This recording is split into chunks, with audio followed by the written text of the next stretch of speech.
Alright, howdy everybody. We're going to talk a little bit about Chapter 2, Section 2, and this is about proportions and solving proportions and using the cross products property to do so.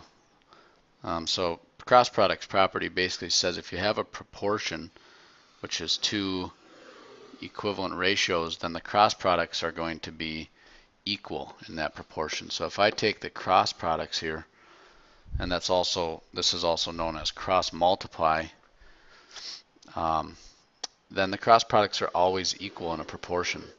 So that means 4 times p, or 4p, will equal 16 times 12.9, which is 206.4, or 206 and 4/10. Okay, now of course to solve that you divide both sides by 4. So if I take 206 divided by 4, I get a value of 51.6. Okay, so what that means is 16 to 51.6 is equivalent, that's exact same ratio as 4 to 12 and 9/10. And so if you wanted to check this and you had a calculator, you could take 16 divided by 51.6 in your calculator to get a decimal approximation would be about 0.31 or 31 hundredths.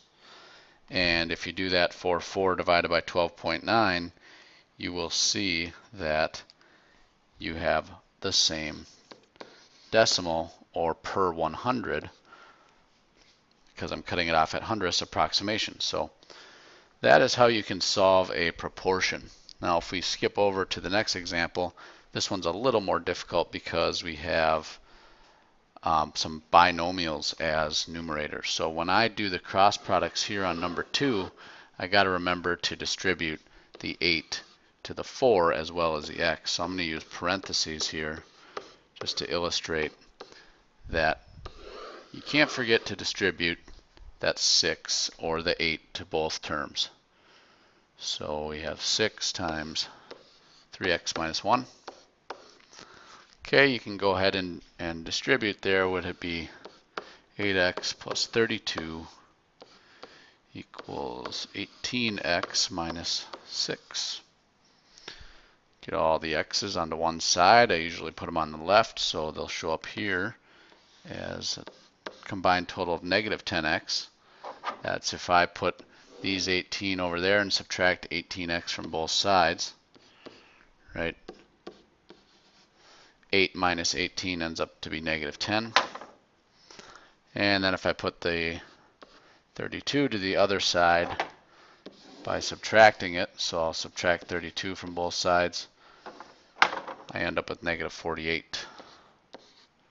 Or negative 38, excuse me.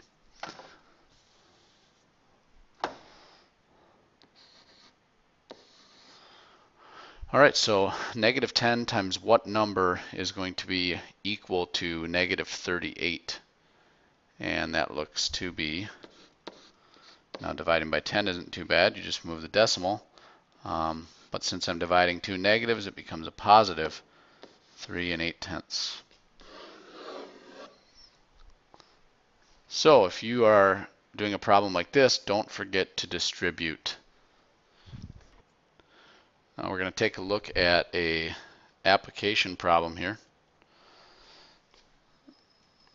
And we're going to set up a proportion and solve it.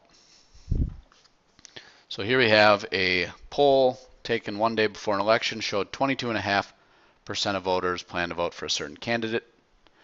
If 1,800 voters participated in the poll, how many indicated that they plan to vote for the candidate? So key here, 22.5%. Now percent means per 100. So a percentage is always out of 100.